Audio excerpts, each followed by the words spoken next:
لندا تراغ دنیا ډکه له غباره بېلتا به پاتې په پیچمو یم بېباره زبا د امسا یم ته وهره سره لاره مال دعا پرې نږدې چې ورک به شمه پلاره مال دعا پرې نږدې چې ورک به شمه پلاره. او دوهم کار دا وکړ عقیقه که څه په نورو مذهبو کې ځینې واجب بولي ځینې مؤکد سنت بولي زموږ په مذهب کې واجب نه ده مؤکد سنت نه ده مباح یا مستحب عمل دی.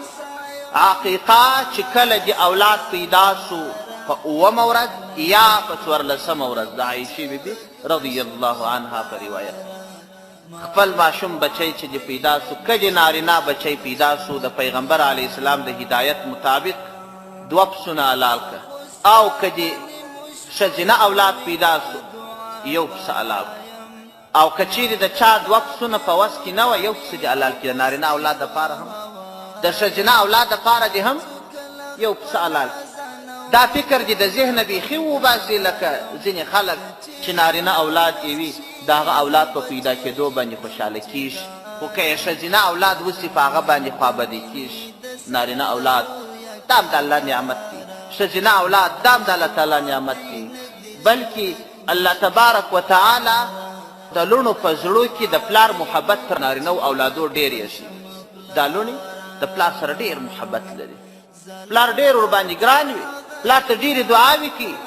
او پلار چې په نارینه اولاد باندې څومره ستړی کېږي په ښځینه اولاد نه ستړی کېږي. ښځینه اولاد چې د ده لور ده د هغه فایده ورسېږي د دعا او معنوي فایدې یې ورسېږي او د ښځینه اولاد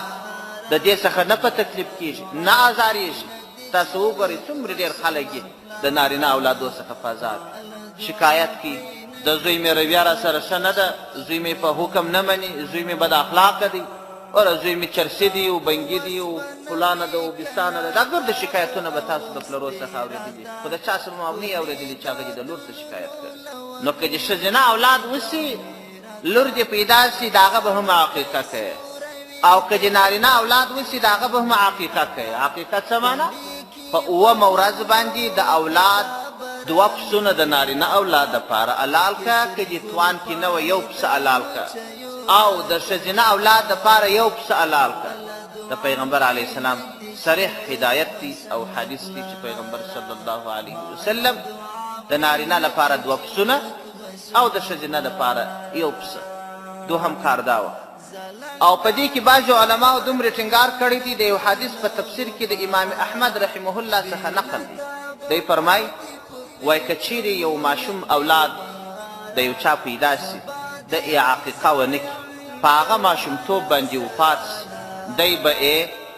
د شفاعت څخه محروم وي. ماشوم اولادونه خو د خپل مور پلار شفاعت کوي وایي بیا به د شفاعت څخه ته ځینې بې برخې او همدا ډول علماو دومره توسع کړې ده که چیرې د یو چا عقیقه یې پلار په ماشومتوب نه وي کړې په لویوالي هم یو سړی خپله عقیقه کولی سي. مولانا اشرف علي تانوي رحمه الله فرمایي وایي ښه ده چې عقیقه په طاق ورځ باندې وسي که چیرې طاق ورځ نه ورته معلومېږي لنډه طریقه یې دا د خپل د پیدایش ورځ معلومه کړي مثلا یو څوک په چهارشنبه پیدا شوی دی د چهارشنبې په ورځ یې عقیقه وکړي دی 8مه ورځ راځي په څو جمعو باندې چې راواخلي 8مه ورځ راځي یا اوله 8مه یا 2همه 8مه یا 3مه 8مه یا 4مه 8مه هر څو چې فرض کړي. او د عقیقې دپاره هم پسه څنګه پسه هغسې پسه لکه په قربانۍ کې چې کوم پسه سیې کېږي په عقیقه کې هم هغه پسه سیې کېږي د قربانۍ غوښې چې څنګه تقسیمېږي د عقیقې هم هغسې تقسیمېږي. او حتی که یو سړی نظر کښېږدي چې دی به یو پسه حلالوي او بیا په غوایي کې شریک سي او یو پسه د نظر د کښېږدي دا نه سیې کېږي خو که یې د عقیقې د کښېښوي دا سیې کېږي. حاصل خلاصه دا چې مور پلار دې دوهم کار دا وکړي عقیقه دې وکړي. عقیقه زموږ په خلکو کې بیخي نه د رواج خلک پسونه حلالوي چې کله یې زوی پیدا شي د سي پسه حلال یا هغسې دې نه کوي پر هغسې طریقه باندې دې وکړي چې د پیغمبر علیه السلام څخه هدایات راغلي د عقیقې په نیت دې وکړي الله تبارک وتعالی به لوړ اجر ورکړي. دا چې پیغمبر علیه السلام یو عمل کړی دی چې هم وکړي په دې کې غټ ثواب دی او که په دې وجه باندې وکړي چې نورو خلکو هم ورته پام سي دا بیا بل ثواب. دوهم کار دا و ستا خوږو ټپو ته وم خوشحاله به همزولو ناز خدای مې دې بېتانه کړي د مینې ښکلا یاره ماله دعا پرېنږدې چې ورک به شمه پلاره ماله دعا پرېنږدې چې ورک به شمه پلاره